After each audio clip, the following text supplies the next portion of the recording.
we're going to make it, I think, right? We're going to be all right. You actually sounded a little serious there. I actually believe you for it. Usually your tones are like, you're selling it as best as you can, but it's just not landing. But that one, you thought so? Wasn't bad. Okay, I did my best. So is back in Boston. Yeah. That's it. Hitting the road for 4. This was expected to be an easy win. It was an easy win. That was good. I guess, everyone's going to ask, what can you take out of a game like this when they play a depleted team that, you fully expect to win the game? I guess I'm pretty happy that they can blow teams out, because we were talking about it's going to be hard to walk into any building right now and just win. In the Eastern Conference, there's a lot more competition. And is this team good enough to just be able to just show up and win? And they did more than just show up. They played well. But, this was over extremely early, and that was definitely encouraging. Yeah, I think it was also very important for them to do that because it was the second night of a back-to-back, right? Away and home, Yep. A long time since they've done something like that. Brad Stevens talked about how much he enjoyed those extra days in the city when you're playing on those second. Like he loves the whole, two games in one city, 4 games, 2 days and 4 and 2 games in 4 days, and now that challenge, you see that they're able to succeed. And obviously the 3-pointers went a long way, but man, when they're falling, I know it's obviously when you say that, but when they're falling, you just really see how they can demoralize the team, and then the defense picks up. It almost like it triggers people to defend even at a higher level, and that's exactly what we saw from Jaylen Brown. Man, what a first half! Incredible, 26 points. He ends up with 42 career high. What he's able to do, we know what he's able to do in transition, but I love when he's going in the half-court set, down the middle, slicing through defenders. That's the Jaylen that makes you think, wait a minute, this guy can really, really be explosive, can be dangerous, sort of, reach that plateau when you're like, wait a minute, no team can stop this because Jaylen Brown's already efficient on his own. Like in a regular shooting night, he's not bad when it comes to shooting anywhere between 40 to 50%, let's say, right? It's very rare you see Jaylen go below that. But so when he's really on, he's really on. And for Jason Tatum to sort of, let him do his thing. And I don't mean that as in like he allowed this to happen, but you know what I mean? Like to see those two sort of blend together, both got it going from behind the arc. The chemistry obviously looked great. Everyone was in the fold. He was also being a playmaker as well, looking for guys, getting guys open looks. It was great. It was great basketball. Exactly what you want to see from Jaylen Brown. Yeah, it was against the Memphis Grizzlies. Yeah, John Morant didn't play. This team did just beat the Brooklyn Nets when Karis LeVert was really cooking, and I thought that was a good display of what they can do, at least defensively. And obviously you knew the Celtics were favored in this one, but I just thought the Celtics didn't let up. Typically we've seen this so many times where they give up a big lead and they come right back and then crush a team in the second half. No, it was solid throughout. Yeah, we're talking with Brown right now. We're talking about the most efficient player in the NBA through 5 games and doing it at every level. He's got the production at the rim. He's about a 55% shooter from mid-range right now. And from the 3, he's pushing back above 30% there now with the 7 to 10 night. So he can hit shots at every level. This is like the peak of Jaylen Brown's potential that I think we possibly could have imagined when he got drafted that year. A guy that can handle, create his own shot, produce for others as he did tonight, the great full court pass to Tatum that he had there, and the defense is a given with him. So all of a sudden we're asking, does this guy have, second team all NBA Tatum level production in him? I never ruled out the fact of him at least matching Tatum's ability, but forget this game. It's the Grizzlies. 42 against them doesn't mean much, but if we're looking at the whole package this year, against a bunch of different types of defenses, Indiana especially, he's not able to be stopped right now, and the efficiency is just mind-blowing. Yeah, that's the thing. When we were talking a little last game, and hi, Jimmy. Right, yeah, what's up, Jimmy? But Bobby, people sleep on it, though. We were talking a little bit last game about Jaylen, and I think people in the comments took it as if we were being negative, and we weren't. What we were saying was, it's amazing how Jaylen just had 20 points, and it looked like he barely touched the ball. His usage was so low last game, and that's how efficient he's been. And that's what at times you're like, why isn't the ball in his hands more? Because if he can play this efficiently, this is ridiculous. You're not going to shoot the lights out like this, but the game looks so slow for him right now. He's just so comfortable when he gets it in. And sure, he's had a few dribble off the knee moments, but these guys are still pretty rusty with no training camp. he's able to get into traffic and into places and get wherever he wants on the court, just really smooth and slow. The up fakes, getting the shot off when he does drive and not just going up wild and trying to just yoke it on everybody. He yeah, you know, he used to do that a lot. Yeah, right, a lot. And now you see how many times has he gone into somebody's body, gotten them back, get them to go up a little, and he just waits on it, and the patience, and he lays it up and in. So many of those things, and the jumper is just, it looks so freaking good. That mid-ranger is beautiful right now. It's unbelievable. And the space he's able to create, he gets in the lane, and he can just get that little jumper if he wants it almost any time. So it's amazing. Schedule though, right? I mean, let's think about it. He's continued to progress his game year after year. I mean, this is the next step, right? But that's what we talked about last year. Last year, he took 2 steps in season, one to start the season and then another, so that's right. He's almost, and then we were worried about that, right? Let's let Jimmy jump in here, but we were a little worried, Jimmy, that not worried, but yeah, I wasn't worried, man. That's the last thing I wanted to getting into this one, I was like, wait a minute, he's gonna go off against the Grizzlies. But the whole season, the offseason we're talking about, you need Tatum and Jalen to take a big leap with Hayward gone and Kemba slow in order for this team to get to another level. And we were worried that, how much of a leap can they take? They've only had a month off. They're going to be the same guys we saw. And again, I don't know what you see after 5 games here, Jimmy, but, it looks like Jalen has again taken another leap. Yeah, so I gotta apologize for being a couple minutes late. The reason I had to actually apology, Cam. I had to hop in the shower after that game because Jaylen Brown had me sweating. He had me sweating. The shots he was hitting, the drives, the threes. I was drenched, so I had to shower off real quick before I got on set here. But listen, and I hinted at this last night. I threw it in there towards the end of the show after another what I thought was a solid Jaylen Brown performance. I was like, and I don't want to pit these 2 guys against each other because that's not what it's all about.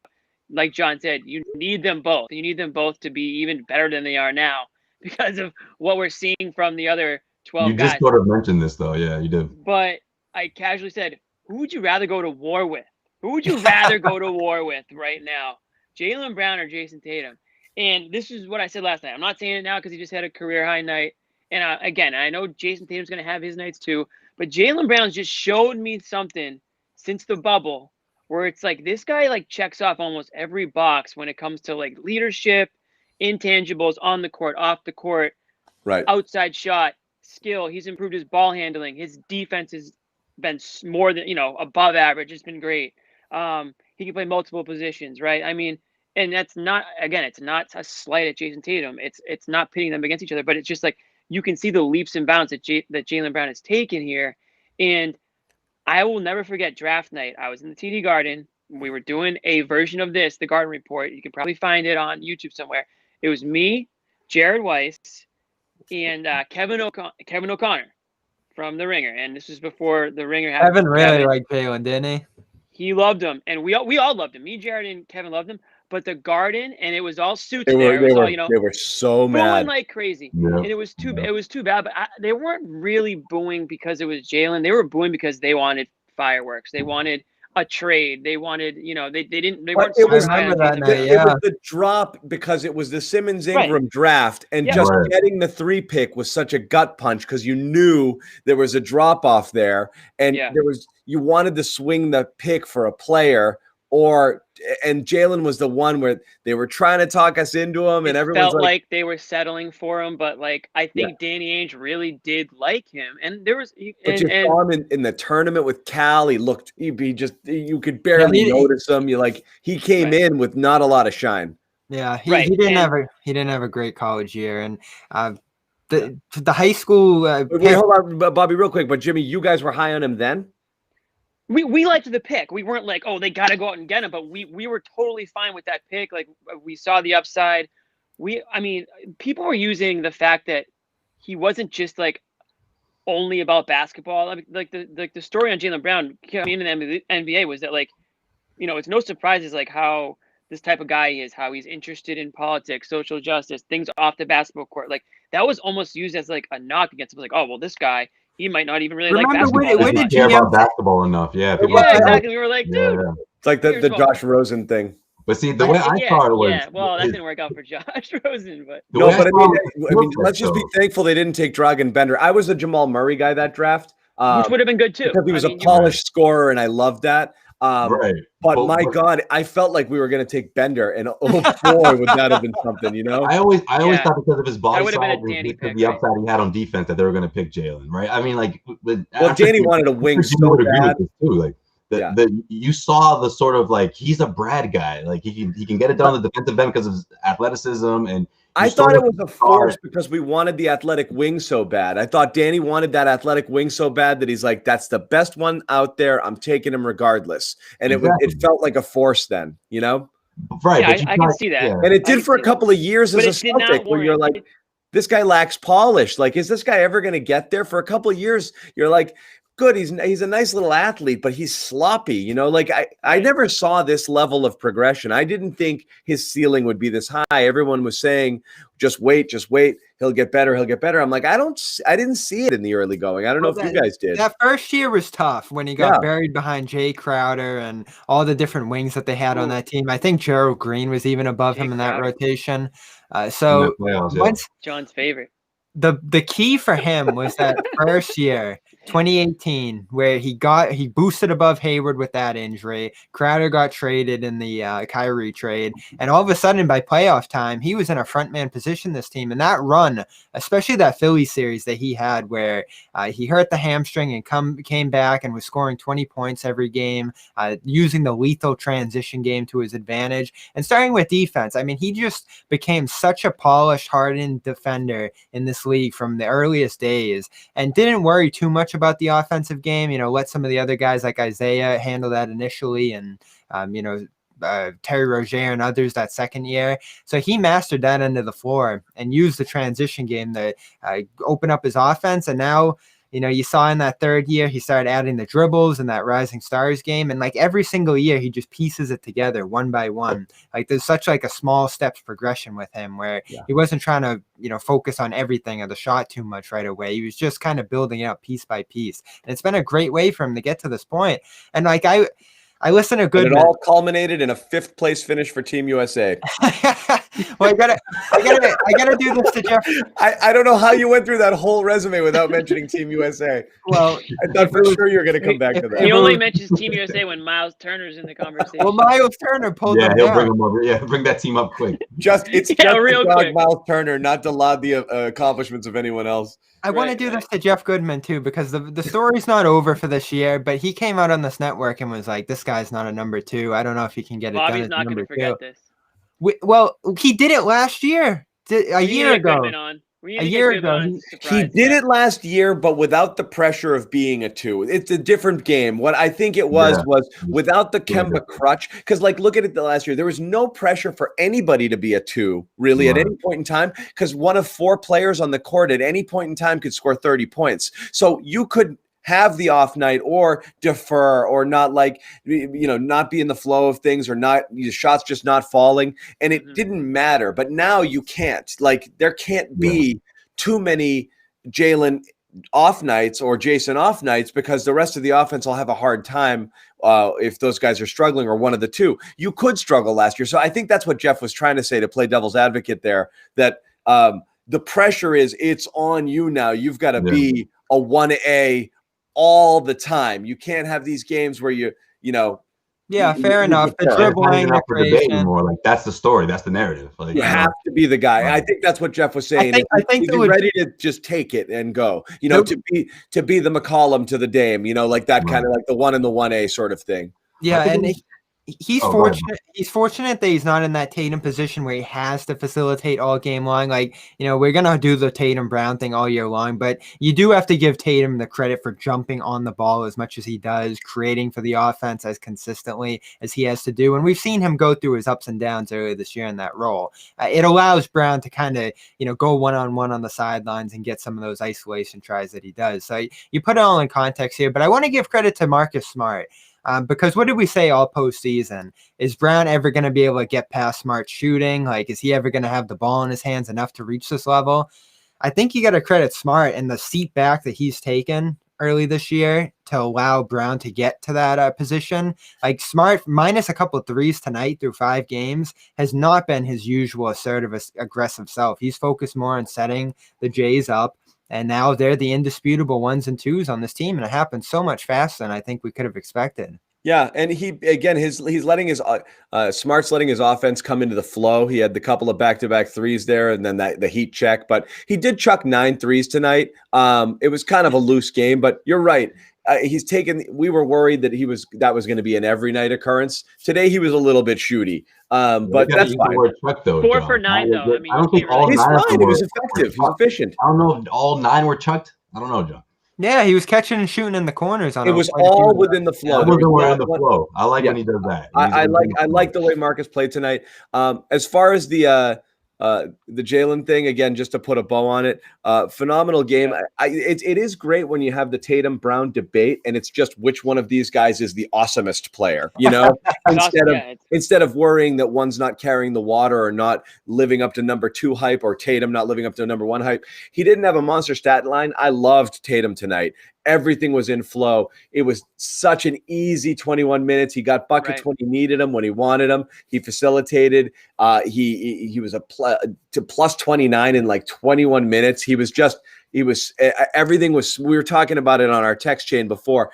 I love these last 2 games that he's not just holding the ball, dribble, setting up for that kind of pull up. He is getting it and being decisive as soon as he gets the ball in his hands. I'm going to go, I'm going to shoot, I'm going to pass, I'm going to do something, but he's not fiddling with it as much. And I thought tonight he was awesome. Again, clearly outshined by Brown, but a really efficient game coming off of last game where he clearly changed. We talked about, did he change his approach? He came out in the post game and he said, I changed my approach. And he took a lot of that to heart. I'm settling for shots. I'm taking the easy way out. And the last 2 games, I thought he's been awesome. And it goes back to what we were saying, like after, I think it was game 2, or one of the commenters was like, everything just looks harder for Smart and Brown. I mean, for Tatum and Brown. It's like they just make things look difficult for themselves out there. But it's like it's been a sort of a different story the last couple of nights. You haven't get that impression. Certainly not by watching Brown. And like you said, John, everything looked kind of like in the flow, looked easy for him tonight. He wasn't forcing things. When you can have like a quiet night and still have that type of production, that's when you know that like you're really starting to get a good feel for the game and you're comfortable out there. Yeah. So it was our stated goal last night to not go super duper long. There's a million of these games, so we're not going to go super long. I want to move the conversation along here unless anyone's got a final thought on Jalen. I just want to say one quick thing. I think his shot is what changed everything, honestly, right? I think the fourth defense is to come out and guard him. Like, that's what changed everything, guys. That's what opened up his offense. And I think that had happened 2 years ago. All of a sudden, he showed up, and we're like, "Wow, he can shoot!" You know, like that was the first step. But that's what I'm saying. Like, that's how his offense opened up. That's how he grew. Then the handle came last year, and now everything's really, Yeah, but now it's different, John. Now the bubble, the leadership, I think, is on a different level now. I mean, it started with the investment, the initial. And no one's in his way. Extension. I think that was sort of like, okay, boom, you guys have invested in me. It's not a question mark anymore. I'm here to stay. That was huge for his mindset. And then the bubble, I think, the political stuff off the court, sure, he's a leader in the entire association as a whole. But I also think that when push comes to shove, I mean, I love that question that Jimmy asked last night. Who do you rather go to war with? I think he's the guy that's more likely to get into someone's face compared to Tatum. Maybe I'm wrong, but Tatum's just an assassin on offense. He's a bit more fiery, though. You need someone like that, though. Someone that people respect. Yeah. But Tatum just robs you of your soul. Barking orders, Tatum has that hardened gene where the way he scores on you literally just takes your manhood away, and it's so demoralizing because you're like, I can't, what am I gonna do? Like he just shot it right in my friggin' face, and so that in its own really does, it is that killer thing. I got really, but you know what championship team needs? They need someone that's gonna get in your face, And I just want to make all the troops. I just want to clear up my thing. Like the whole, when I say like go to war with somebody, I don't mean like actual violence, like going to war and like battling. I mean like, who do you think's gonna definitely have your back, and like who's gonna show up and who's gonna fight for you and who's gonna like be consistent. Exactly. You know what I'll throw on that, Jimmy, too? I mean, say this team ever ended up in that NBA Finals last year against that team. I mean, this is the guy who would have been going against Anthony Davis in the post, and you're talking about playing up to bigger, stronger players. That would have been tough to see. his defense. That would have been. Hey, they won that game. They won that game in January off that, and they played that team tough last year, and that's why I felt pretty good about that matchup. If they got there, was the defense he brings. Yeah. Yeah, no, I meant actual. You meant violence. Like, who's gonna show up with a sword? Like, who's gonna have my back? Yeah, like who's gonna, I mean, more metaphorically speaking. But to your point, yeah, I mean, I think who's the Cedric Maxwell get on my back boy sort of guy? You mean, like yeah, exactly, that kind of thing. Yeah, kind of, just like that. Sure, but Joe Sway's point still stands. He meant violence. Yeah, Joe Sway's point still stands. My last thing, I think two things.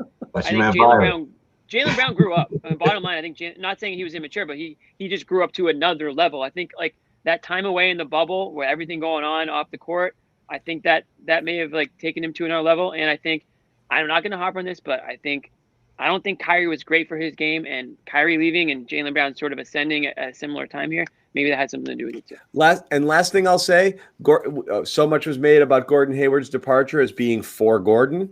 Like he wanted to do that so he could be free and he could shoot and he could do whatever. And it's obviously working for him in Charlotte individually, as he has more freedom to kind of be that guy. But again, it might be working for Jaylen too, because it's another person he doesn't have to worry about sharing with as much. It goes both ways there, which when, talking about the Goodman, can he be a number 2 thing? Part of it is almost knowing that you have to be. And now that he knows it, he can just do it freely without any, you can take 21 shots and have Tatum not take them, and that's fine in a game like this, He's getting right into it too, early in the season. Like this is sort of like, I was hoping to see that against the Memphis Grizzlies, that you sort of saw the momentum building up. And I think after that big show, after what happened in Indiana, this was the perfect example for him to come out. And of course, Jason Tatum to maybe take a little bit of a setback, be more of a playmaker. It's the Memphis Grizzlies, not let Jaylen shine a bit, and those two played off each other, on a different level. Yeah. All right, let me move on here, because I do want to talk about it.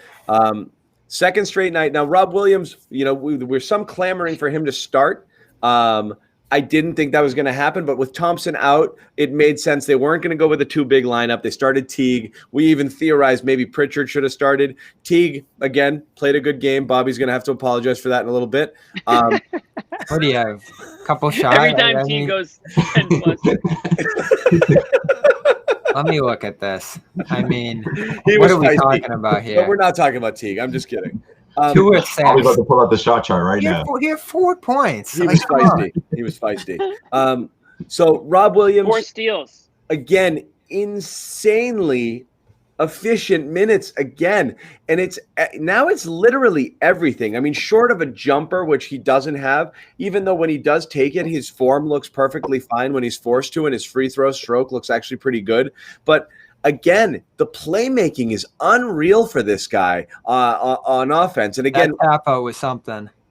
All of it. He had so many almost assists tonight as well. He just has great vision. He's such an asset. And everyone's talking about, right now there's a real conversation to be had. There's 2 conversations to be had. We're going to start with one. MVP. Is he the best player in the league? Question one. No. Start there. That's it. No, for real. But question one, again, we said at the beginning it's going to be a matchup specific sort of thing with these guys, depending on who's out there. I don't know that that's the case anymore. Tell me a situation where you don't feel like Rob Williams can be on the floor right now. Well, Anthony Davis was one that Bobby mentioned earlier. Well, who should be on the floor against Anthony Davis? Probably Thompson. Like you're still gonna have those bigger, bulky. Take the night off. You're still gonna have those bigger, bulkier opponents. Joel Embiid. You'd rather not have him getting isolated on him. I know, and that happened in the playoffs, right? Yeah, so there's a few, but you're right. If you have him with the starters, with the regulars on this team who can help him out on the defensive end when he needs it, and of course empower him on offense, it also goes back the other way. We talked about this last night: the secondary passing, the diving to the rim. What they keep talking about on the broadcast tonight, and Stevens keeps saying it, the vertical gravity. Gravity, yep. He pulls the guys back toward the rim because gravity. It's like the opposite of New the 3-point stat. gravity. Here Yeah, come the so all basketball nerds with the new stat. No, they love Gravity it. pulled. Well, this Gravity is what I pulled per thought. game.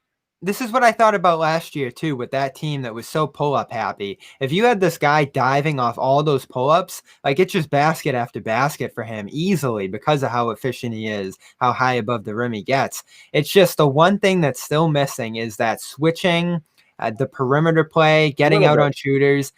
That can devastate you. The way games swing on threes, I still see why Brad has that little bit of hesitancy with him there. But you're right. Yeah, everything else is there. And the term, Jimmy, is roll gravity. The kids love it. Okay. Roll gravity per I haven't game. heard that. Yeah. It just means. Bobby will have the league leaders by tomorrow's show. Oh, you'll have it. It'll be everywhere. It's gonna be the most. But I mean, basically, it's just you're so concerned. The same way a shooter will draw attention on the floor, he's going to draw it because everybody's freaking out when he's rolling because no one wants to get it thrown down, and you have to account for it. You're running that roll with Grant Williams. There's no fear. You run it with Rob Williams. Everyone's like, whoa, and everybody's got to worry. And it does. You can see the defense start to tense up every single time they run the high pick and roll and he starts to move. It does kind of draw a lot of attention. You saw a few times tonight where it was kind of packed in because everyone's like, uh-oh, they're going up and over me here. And his ability to just go up and get it and just friggin' ram it down, nobody wants to be in that position. So it does open things up there, and it does it causes the defense to react. It's the poster effect, like you said. Nobody wants to be on the other end of that now. There's too much social media. They don't want to end up on House of Highlights the next morning. All of a sudden, everyone's tagging them in the post. And it's so true. Sometimes you catch a young player just like run out of the paint. Nobody wants that. They don't want to be on a highlight. Yeah. You didn't have to worry about that. You just have to worry about that one photog in the corner who got the right picture. Now it's showing up on every social media account, everyone's Twitter account. Sports Center top 10. I mean, you're the laughing stock of the league for the rest of the day. John, you did break a rule that you made before the show. You said you weren't going to mention Grant Williams' name, but you did. I did. So now we have to talk about it for 10 minutes. So you have the floor. We're going to stick on Rob. It is amazing how these guys flip back and forth, and I think that's going to be the story of the position a little bit this year. I thought Daniel Tice was great tonight too, and all of a sudden he gained some favor there at that center spot. I don't think they're going to start Rob because I don't think he has the trust for those extended minutes yet. But I make the argument because, and you've said this, John, too, coming out of the offseason, how is he going to practice the rotations? How is he going to make the mistakes and learn from those on the defensive end? There's you get your practice time, but the only way he's really going to reach a high level doing that is getting extended run. Like even tonight, 22 minutes. That's a lot for what he's had in the past, but could he push even closer to 30 minutes in certain situations? When Tice got hurt early in the game tonight, I was like, here we go. It's going to be that 30-minute night for Rob.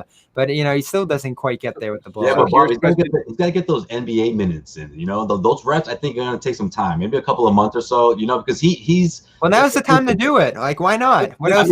No, I'm saying, like, in the bubble, let's think about it. Like, yeah, he was thrust into high stakes situations, but he never clocked in these kind of minutes. I would love to see this become the norm, but he's got to sort of work his way up there a bit. And obviously, he's going to be in the fold. There's no one there that's going to take Robert's minutes away from him. It's not one of those situations where Tice is taking it away. It's more as how much is Brad going to divvy up, because at this point, obviously, sometimes I think the new rule change that wasn't announced is going to really hurt Tice. It hurts his value. I mean, John, you joked about half of Tatum's points. What's going to happen now without those screens? But I don't know. I mean, it's a huge loss to Tice's game and what he's able to do. That was his thing. It's not just that. It's almost like you have players who, you have certain players who have the potential to be the thing you want on this team. And Rob Williams is one of those guys. Whether he gets there or not, you don't know. That's why I mentioned like Langford or Neesmith or these guys. They have the potential to be the guys you want, but they've got to get better somehow. And with Williams, I think we're at the point where he does enough well where it's okay for him to make mistakes on the fly. Yeah. It's okay. Before you were so worried, and Brad clearly was. The fact that, a couple of months ago, he sat him for an entire playoff series because he was so petrified to have him play a single minute because of the matchup.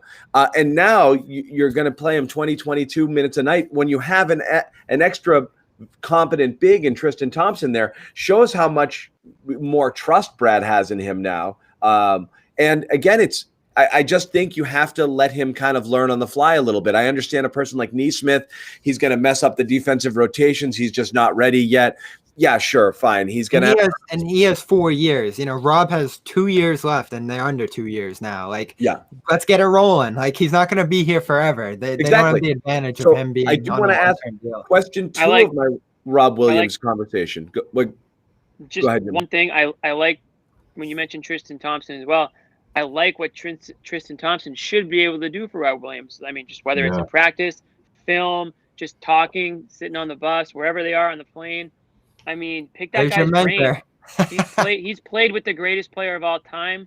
He's got a lot of information, I'm sure, to give on positioning and rotations and just things to look for. So, I mean, hopefully that's going to be a huge help for him too. But we are seeing a big difference. I saw your special birthday post to LeBron. That was cute, bro. Yeah, I was trying to get a couple of rise out of some people, and I did.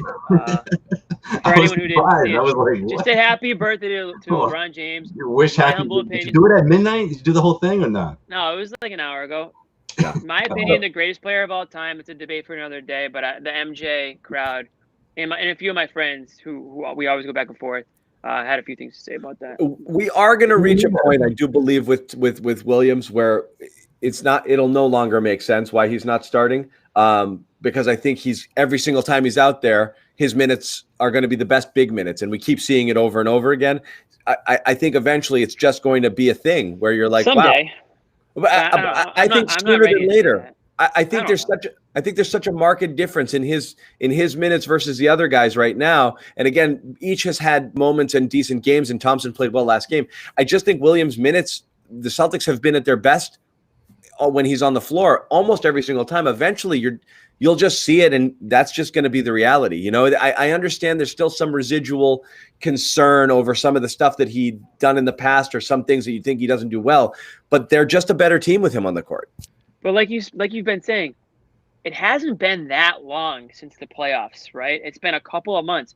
What could have possibly changed to this extent for him to go from DNP-CD in meaningful, the most meaningful games of the season when they needed productivity from that position? I don't know. From DNP-CD to this guy needs to be starting and playing 25 to 30 minutes a game. Like, how do you go from that in the span of 6 games? We're talking like 6 games here in 2 months. I don't know, Jimmy. I don't know if it's a focus thing. I don't know if you guys see anything. He looks clearly more focused. He looks like the little things that would sometimes get lost before the preseason. And then we were like, after those 2 games, we were like, you guys see anything special with Rob? You know, it's sort of like, show me what you've been talking about. Remember he mentioned all of it, the playmaking, the rim running. The media day. He was talking about Al Horford. Overall court savvy is better. Something clicked. I don't know. Defensively, how many? And again, he had 4 blocks tonight, but he alters so many.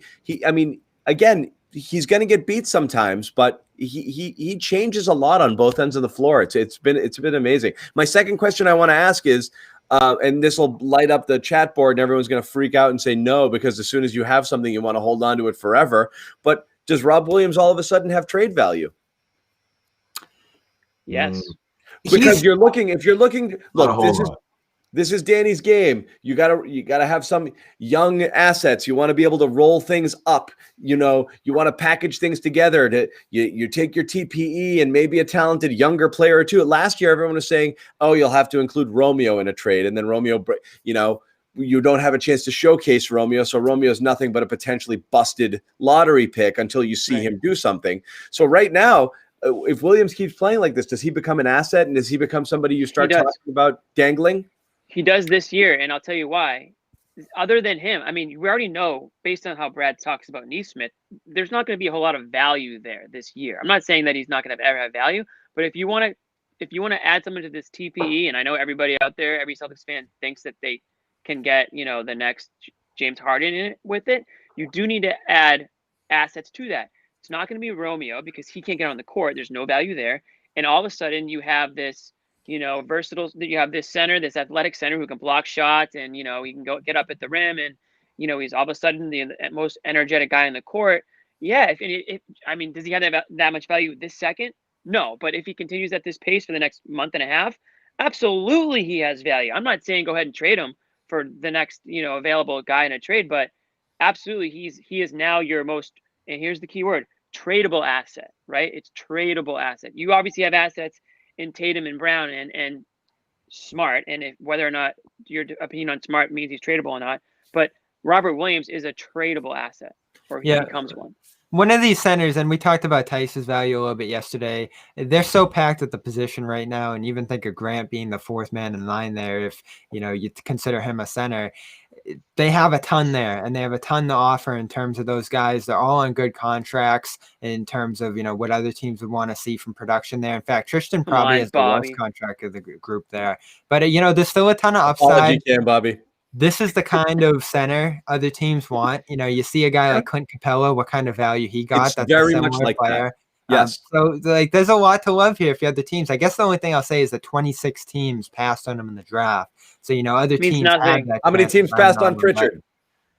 Christian Wood was passed up by everybody and released, and now he just signed a $40 million deal. Yeah, but I mean, what Robert Williams was, on draft night was out there. And I think we all got thrilled when the Celtics picked him. If we talk about another draft night, there weren't many boos out there that night because we knew at that spot in the draft. Yeah, we knew what he was made of. All the downsides were there too. Rob Williams, 2 firsts in the TPE for Harden. Who says no? Just kidding. Houston Rockets. Everybody relax. Everybody relax. Immediately they would say no. Everyone. Yeah, he's not there yet. I don't think he's Rob not there yet. I don't think Rob goes because you still it's tricky now because Tristan's here. So you've built up some sort of long-term situation with Tristan. But in last year when it was Tice, when it was Robert and Grant, I still said, who's going to be that long-term player at center? And it looked like Rob was still heading in that direction. You only realistically need one, and then you can fill out the other one with role guys or, draft another guy like that. You're not going to pay multiple guys long-term. So someone's moving this year. Is it Tice? Is it Rob? Maybe not. But again, now you're talking about you need something. You need something to sweep.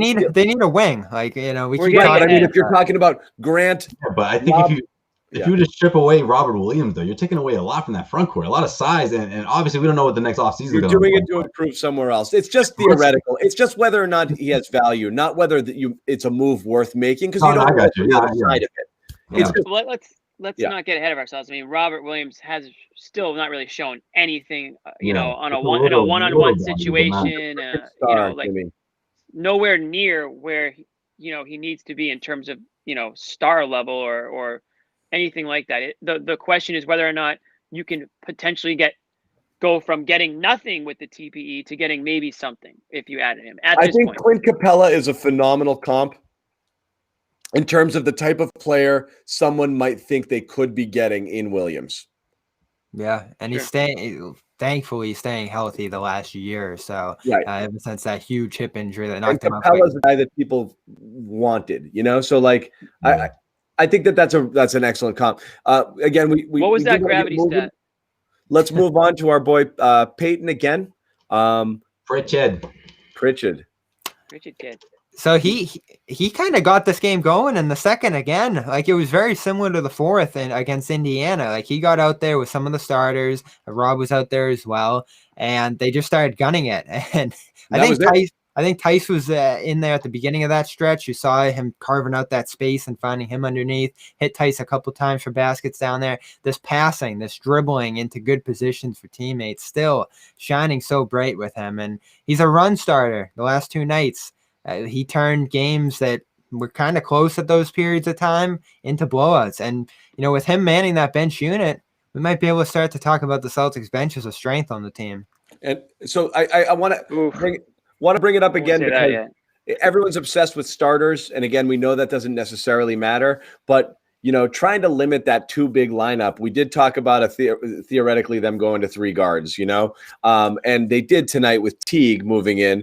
And I could argue Pritchard ahead of Teague in that situation, though I actually thought Teague played well, in his minutes too. But Pritchard just obviously is a more dynamic all around, player right now than point guard. Yeah, guard. Yeah. No, you know what I like? I like them in the second quarter together. I think it was they played together. Yeah. Yeah. I think Teague and Pritchard together in that second quarter That's when you saw the defensive side of Teague. And then you also saw a bit of the playmaking side, right? He was looking for guys in the paint. He had a couple of nifty passes in the paint, or crafty, if you will, Jimmy. Teague was a little crafty. Yeah. Easy with that, though. Easy with that word. Like I like those two together. Feisty? But to your point, for someone that you need as a floor general, yeah, or to control the offense, secondary playmaker, if he's a starter, Pritchard's looking good, man. He's checking those boxes as a point guard that the Celtics certainly need right now. Don't put him in the starting lineup. Without Don't do that to him. I know somebody in our group chat, I think it was John, said maybe toss Haas in the starting lineup. That's a little bit forced, overkill, putting him in a position. I think I said it on the air last night. Now it's like you're expecting something more out of him. Where right now it's kind of like you're pleasantly surprised and you're happy with the production you're getting. But now you're putting him in the starting lineup, and yeah, I don't know if Jimmy, I overreact to everything. Okay. No, I know. Yeah. The good and the bad. Okay. That's why he's in the top left. Insanity level. Down earth. I'm gonna go, man. John's gonna start talking about all-star. I overreact to everything. Okay. I'll say this about Pritchard. That's a good quality to have. This is why I think it's important to have him on the bench. Good and bad. I'm not all negative. I'm like, yeah, I'm gonna say Williams off the board. Yeah. I think 3 days ago. How bad is it that Pritchard is their fourth best player? That was Joe Sway. He should start. I love him. He should start. But yeah, that was me though. Yeah, absolutely. I'm gonna say this about him. What's important for him at some point to get to, and he's played quite a bit with Tatum and Brown in rotation here. If he can get those guys a few breathers per game, running some units, playing some point with those guys, keeping them alive, which is what I think he's starting to show to do, especially in that second quarter against Indiana. Indiana was going on these runs against Boston. He would hit shots or find guys and just give them those pacing buckets to stay ahead, even if it's a 1-point game. You're not losing the lead. You're not falling behind by multiple possessions when the benches are in the game there. And that's so important because how often is Tatum, especially during the regular season, going to be going 40 minutes like we saw in that second Indiana game? You want to limit that. And, Pritchard early on has shown the ability to man these second units. And, all of a sudden, maybe Tatum doesn't have to be out there with the second unit every time like he has been. Maybe Brown can mix in there a little bit, play off of him. Or you can have neither of them and get both of them the rest in some circumstances. But limiting the amount of strain on Brown, Tatum for the length of the 72-game stretch is going to be important. I mean, we thought Tatum might rest tonight. He's out there rolling again. I thought the thumb was bogus. That was just an excuse to have him not play. Yeah, I said that on the pregame, and he's out there rolling. And that's a good thing about these guys, Brown especially. They just shake off these injuries when they do get them. Because they're all 19. Yep, they're able to play the big minutes. Like, it's so important. Yeah, I'm not too worried about them. They'll never not be 19. I'm not worried about the time, their minutes out there. I don't know. But to your point, I'll tell you what I am worried. You don't want them getting closer to 40 minutes, but yeah. Tatum was close last night. Only injury report I was very concerned about seeing was Javonte Green. Because is that a COVID situation? Is that like the entire team like possibly? I think it's something in that it could be a wide spectrum of things. Yeah, that could be he had the sniffles. That could be somebody he knows got sick and went into a test. I think. Yeah, They had this. If it's a positive test, there's no way everyone else can take the court because of close contact. So I highly doubt that's what happened. Yeah, you're talking about two things here. Either an inconclusive test, which again, like John said, if that was the scenario, they'd probably be holding off this game for a little bit. Maybe he got left behind in Indiana. That's a possibility. But Syracuse this year. Forever? Yeah. We'll see in the next plane ride. This happened with Syracuse this year. They do the contact tracing so extensively that guys who even come into contact with positive cases can get left out of action for some amount of time. So that's a possibility here too, depending on how the NBA does it. But with the whole health thing, they're not letting out a lot about this, and they call it the health report to even just stay away from that COVID term. So who knows? It could be a million different things. Yeah, right. They don't want to say the trigger word. You don't want to say it, get everybody all in a tizzy. No, but John's right. If there was like a real risk he had COVID yesterday or 2 days, it was yesterday. Right. They're probably not playing this game. Well, you saw what happened with Houston. I mean, they took all those precautions, and Wall sat, and every single guard sat. It looked like so. Not every guard, but he was live tweeting this game. What did he say? I think he said 40 piece or something for Brown. It was funny. He was live tweeting from wherever he is. That is Who was? Javante. Really? Yeah. So who knows where he is? But he was excited about Brown's 40 points. Well, he's in good spirits at least. Richard, Smart, Brown, Tatum, Williams could be a very effective straight line. I love Green. Like, he's a fun personality. We know how close he is to Tatum. Like, I'm obviously we want to see something big happen over the offseason, but I'm kind of glad he's back here. He's a cool story. Whoa. Yeah. Let's quickly talk. I got a comment here on Neesmith. Road to the NBA.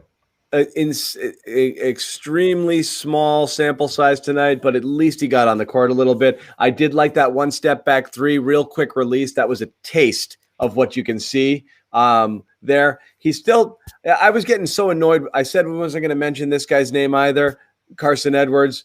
You did say, yeah. Come on. I did, but I was getting so annoyed with Carson Edwards out there. He's like just treating it like friggin' Vegas League. The first 8 times he gets the ball, he just starts jacking him. I'm like, I was like, this is again where could Brad just say like, hey, I got to get the Rook some shots here. So get Purdue again. Neesmith didn't touch the ball for the first like 7 minutes he was in. It's the Cleveland curse, man. He's like, I have to do it again. That's the only way they'll let me stay. I have to do it again. Like I think he's hoping he can do like 4 threes in 5 minutes, or like whatever he can do to make headway, so he can, whether it's Boston or somewhere else. Hey, that's the kid that did the 3-point thing, right? 2 years in a row. If I'm Edwards, I'm doing the same thing. When I get my few minutes in a blowout, I'm putting up shots, and especially if they're going in, you damn well better believe I'm taking another one the next time down. So yeah, Neesmith will get there at some point, but I mean, it was good that he got a little bit of burn tonight. Like you said, John, the quick release, that's what you want to see. I mean, that's the reason they drafted him, right? Because they saw that Edwards looked better than Neesmith. He did look better than Neesmith tonight. They should just release Neesmith then. Yeah. Neesmith's in a tough spot. Like we still look at it, and I know he got the run tonight, but he's so far away from joining this rotation, it feels like. And we're gonna keep asking the question. We're gonna keep wondering. But there's so many games, Bobby. That's where I think it's gonna help. Like tonight felt like a night. I mean, geez, we were talking about if Tatum sat. Some people were, there was a massive swell of start Neesmith support on Twitter, thinking the Celtics might go with half their lineup tonight. So there will be games. You've got a lot of tight schedules where you're going to have to injuries too. Yeah. COVID situations. There'll be trial by fire at some point. But what you just want to see is 8 to 10 minutes a game, little spark, just get some shots up. You got to get in the flow a little bit. I don't want to see, what you don't want to see is garbage minutes only, Yeah. He's got to get a little battle tested, even in small doses. I mean, if Twitter wants, that's what I would like. I assume, obviously, we trust that Brad knows what he's doing, but I mean, that's what you want as a fan and as a person who wants to see people who impatiently want to see a first round pick develop or just see what they've got in that person. We all want to see that. I don't know if he's ready for it or not, but we want to see little doses of him along the way, not just this garbage time competing for shots with Carson Edwards bullshit. Nothing gets accomplished there. But we got more that nobody asked for. It's on the docket, I mean, if Twitter thinks that Neesmith should start, then I mean, Brad should probably listen to Twitter, because they were right on Yabusele. I mean, they would have started Yabusele every damn game of his career if it was up on Twitter. So. I mean, if they want Neesmith to start, then I don't know if this was meant to be a compliment for Neesmith, but it isn't. Yeah, that's not. I don't think that's even. I don't think that's even close. Not a compliment. Well, without the injuries. I don't even know what it means. Yeah, what does that even mean? Now I'm looking at the other side of it. I'm like, wait a minute. Zach, try again. You got unlimited tries down there. I get it. Like you could trust Romeo in spurts last year, and in fact, and it was mainly because defensively he was good, he was solid, above all else. But sorry everything about this game tonight so hard to take away. And what are we looking at again now with this Grizzlies team? The same thing that happened with the Kings pick. One year they're like a pretty competent mid-level team that gives the Celtics 14 that And this becomes team is in Romeo Langford. trouble right now. Last year they're excellent with John Moran, and this team looks like the worst team in the league right now until further notice. So look out, the Grizzlies are going to be taking their own lottery pick this year if this keeps rolling. To answer this I question, still like their lineup. I still like the players they have, though. I mean, they get some Grayson good young Allen, players. Tyus Jones, Kyle I Anderson. hate Grayson Allen. I mean, aside You from need a him, couple people back though. the one thing I like about Grayson Allen is every time the I like Celtics Grayson play them, I assume he and Marcus Smart have a 50% chance of fighting. So like I always kind of look forward to that. He got hurt tonight too. He went down. Got hurt. That's a good call, John. Those two are destined to go into a playoff series against each other. Yeah, it'll be wild.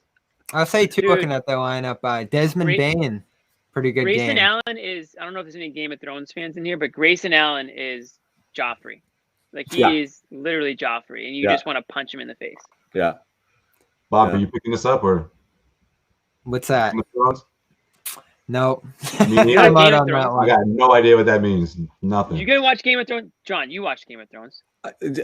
Jimmy, I'm gonna one up you. I've read all the books twice. No, Oh, you're the wow. book guy. You're I'm the that book guy? I'm that nerd. So were you flipping through the pages in season 8? This never happened. None of this happened. yeah, he like dissects the movie. I mean, I He's was like, the this guy- doesn't match up at all. I was the guy you didn't want to talk to after season 4 I'm glad I didn't. I'm very glad I didn't. when they just started making shit up. Jimmy, I gave it. And I was like, first done. episode. Fell asleep I twice. said this could be a new podcast, John and Jimmy talking Thrones. There Well, I was would a couple fun podcasts about Game of Thrones. Actually, there was one guy who had read the books. No one's going to understand the reference, but that was his angle. Was kind of like, I'll tell you how close they came and what worked and what representation. And that was kind of his shtick there. But yeah, Very. I was the guy in the podcast. office who'd be like, "Yeah, it was close to the book." I was that annoying guy. Yeah. Oh, I did the opposite. I binged all 7 seasons. Like before season, I had never watched it, and I was so pumped for season 8. And I was like, I can't believe I just wasted like a month straight of my life. Like I was cooking in the kitchen and like watching on my iPad, trying to make sure I caught up in time. All for like the worst ending of all time. But anyways, It was pretty bad. All right, guys, we're gonna wrap it up. I gotta needless tell to say, we're everybody digressing. about our situation here involving LinkedIn, our sponsor. Of course, everybody needs jobs. Everybody likes jobs. LinkedIn's a good place to go Jobs there. report. Yeah. LinkedIn's Jobs helping us report's still already. Showing a lot of people could use a job. So I will say this before you read it. We already got a couple LinkedIn submissions to Bobby and Josue. Keep them coming if you're interested in being an intern. this is true. Josue is taking That's the all power of applications. LinkedIn. Well, I will say this: college students preferred. It's kind of obvious, so they know I just didn't. Journalism and communications majors, but we are accepting interns for the spring semester. Celtic specific interns. Anyone who wants to work on this show. Yeah, guys or girls. Anyone who wants to. The holidays. Maybe I'll get back to you. Sorry about that. Yeah, there's a lot of stuff. There's a lot of games. There's a lot of action. But let me just tell you guys about LinkedIn here. New Year's here. Fresh start on your small business, or if you're shifting business hours, trying to hire remote employees, get a job. LinkedIn, obviously, the place to go. Active community of professionals with more than 722 million members worldwide. Getting started here easier than ever. New features to help you find qualified candidates quickly, or again, to find a job. Find an employee. Anything you want to do here, you can do it all from your mobile device. So here's what we call a call to action in the business. You go to linkedin.com/scribe, SCRIBE, scribe, and get $50 off your first job post. It's linkedin.com/scribe to get $50 off your first job post. A lot of sales guys on LinkedIn. Detroit, a lot of sales guys. $50. No one's going to get that reference, but I don't get it. It's trading places. Bo Diddley in the pawn shop. I'm dating myself. It's pretty. Still don't get it. Yeah, that's all right. Here's something I need to see though. It's up there. Trading Places is a phenomenal movie. And like 4 or 5 movies that you constantly hear. You guys see. Yeah, that's one of them. I always hear that one. Yeah, I mean, early Eddie Murphy. The dude's like 23 and like the biggest star on the planet. You know, he was unreal. He was 21 years old when he did 48 Hours. He's like 20 on Saturday Night Live. Coming to America. Coming to America. He was coming up. The biggest star on the planet. He was like 24 years old. It was unbelievable. How young he was and how talented he was in those early trading. Trading Places is a must watch. Anyway, Coming America, the classic though. Wow, that actually all of it. Washington football team coming to fruition after that was one of the funniest things ever. Yeah. So we're gonna wrap. I'm more guys. of a like the Nutty Professor Eddie Murphy type guy. Yeah, the early stuff was unreal. Anyway, it's all good. We're gonna wrap it up. We got more games coming up, but this is our last game of 2020. We freaking made it.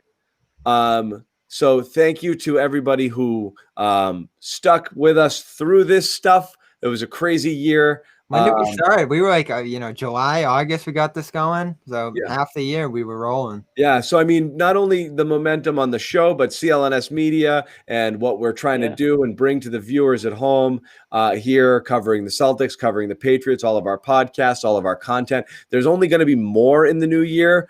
So we're honestly just getting started. The Celtics season's just getting started. This show is really just getting started. So we're going to keep it rolling into the new year and beyond. So tell your friends, subscribe to our YouTube channels. Go there after the games. You're going to see post-game press conferences, more video mashups. There'll be stuff going on throughout the week. Patriots coverage too, if you're into that stuff. The Celtics, we have our own Celtics YouTube channel in addition to our main channel where you can get all the goods here. So subscribe to all of those. Send your resumes to Bobby Manning directly. Celtics, if you want to work on the Celtics broadcast, we would love to have you. But again, thanks for watching. For Jimmy Toscano, Josue Pavone, guys, Happy New Year message for everybody. You got anything? Happy New Year. Yeah, Happy New Year, guys. Happy New Year's. We will see you on New Year's, right? Detroit, January 1st. Right back at it, day one.